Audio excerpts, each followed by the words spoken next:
Telangana rising 2047 లో vision లో భాగంగా ఒక స్ట్రాటజీ తీసుకున్నాం. ఆ స్ట్రాటజీ తెలంగాణ రాష్ట్రాన్ని 3 విభాగాలుగా విభజించుకున్నాము.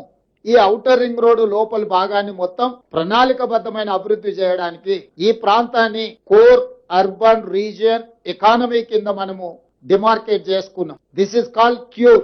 ఎన్నో రకాల పొల్యూషన్స్ ఉన్నాయి. వీటిని తగ్గించడము లేకుండా చేయడము, తద్వారా ఒక నెట్ జీరో సిటీ లాగా కాలుష్య రహిత నగరంగా మార్చాలి అని అంటే దీన్ని క్యూర్ చేయాల్సిందే.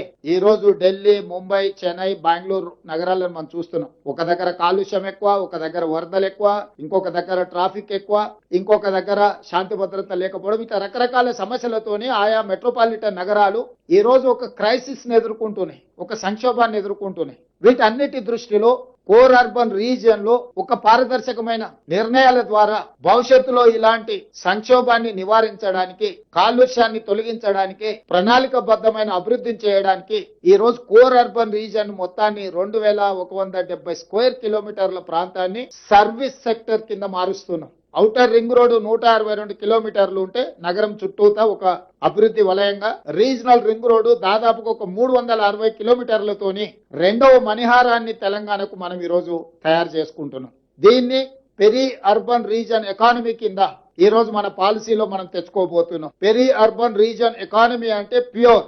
ఈ ప్రాంతంలో మ్యానుఫ్యాక్చరింగ్ జోన్, ఇక మూడవది regional ring road out side Telangana border, rural agricultural region economy. అంటే ఏ రాష్ట్రంలో ఏ దేశంలో కూడా వ్యవసాయ ఆధారిత ప్రణాళికలు చాలా తక్కువగా ఉన్నాయి.